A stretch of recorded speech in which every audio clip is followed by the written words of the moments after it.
You're watching the news at 1. Thanks for staying with us. Let's take a look at your market news now. Asian stocks rose to a 10-year high today as investors took heart from further evidence of strength in the global economy. The dollar hovered near one-week high against its peers thanks to higher U.S. yields and a weakening euro.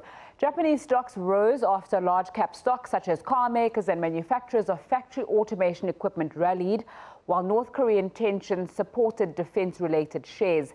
The Nikkei ended 0.7% higher. Hong Kong's Hang Seng Index also rose. Index heavyweight Tencent Holdings jumped by 2.4% to another record, boosting market sentiment. At close of trade, the Hang Seng was up by 1.9%. Mainland China's indexes gained as well.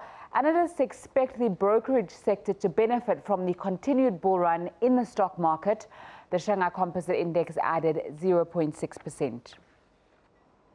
U.S. stocks rose yesterday with Verizon boosting the telecom sector after the stock got an upgrade, while a deal in semiconductors lifted high-performing tech shares.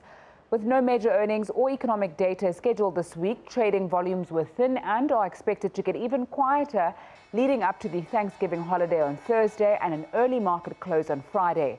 The Dow Jones Industrial Average rose by 0.3%. The S&P 500 gained 0.1% and the Nasdaq Composite Index also added 0.1%. Now for more of the markets, we cross over to Nompumelelo Siziba at the Johannesburg Stock Exchange. Good afternoon, Nompumelelo. Over to you. Thanks very much, Nzinga. Yes, well, global markets are generally up in positive territory, and that includes the all-share index, which was up by nearly 1% during the session. Global markets really waiting for a statement that's coming out later today from U.S. Fed Chair Janet Yellen on her prognosis for monetary policy and the U.S. economy. But of course, generally, people do believe that the U.S. economy is doing extremely well and that we will indeed see a rate hike there in December. That's fully priced in on the markets there. And locally, the key data that's going to be coming out this week are inflation and, of course, the interest rate decision from the Reserve Bank. And on Friday, we also have the ratings agencies pronouncing on our credit rating status. And of course, these all will mean that our bond markets will be very active and will have a lot of impact on where the rand goes.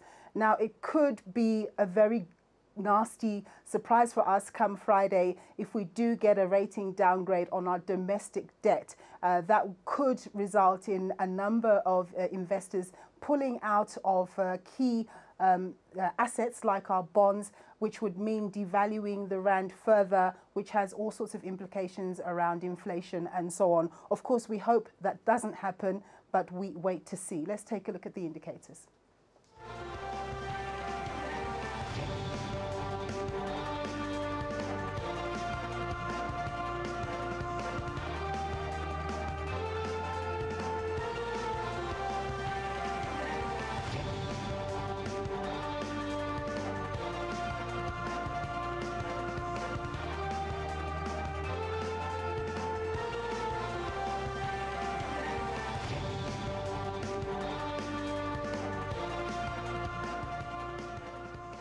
Well, I'm joined by Ian Cruikshanks. He's Chief Economist at the South African Institute of Race Relations. Do excuse my voice. I've had a tough time with some flu.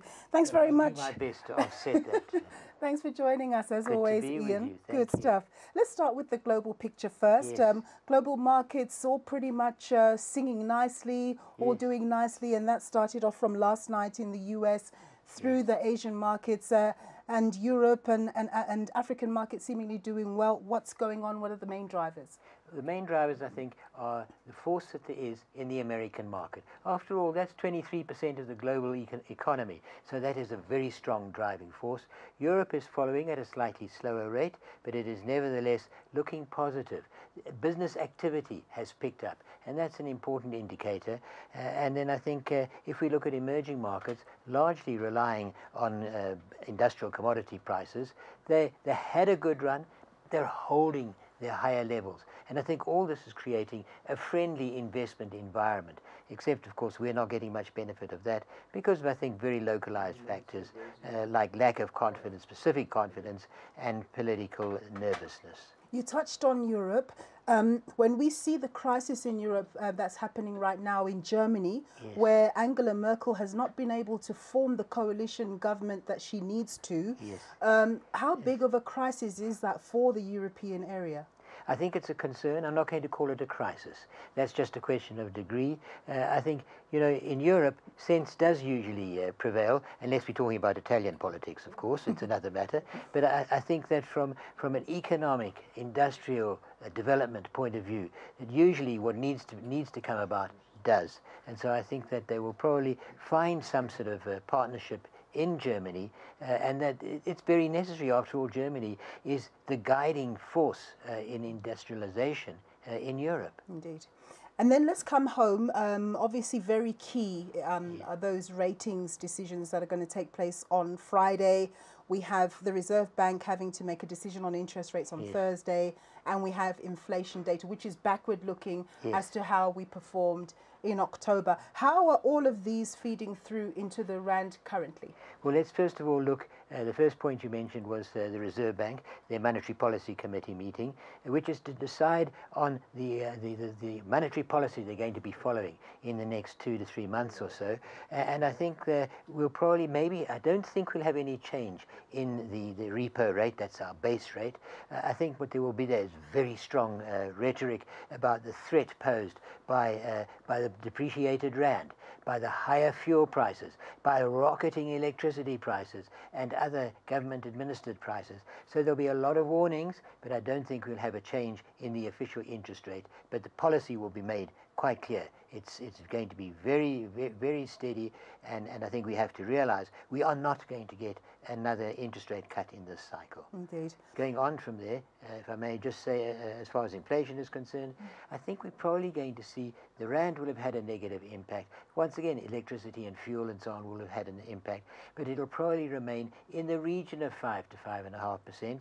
That's still in the upper end of the target range of 3 to 6%, but nevertheless, it's within the bounds, and I'd say that's acceptable for the time being. The last time we spoke, we saw that the 10-year bond, that is the one that you'd have to release in 2026.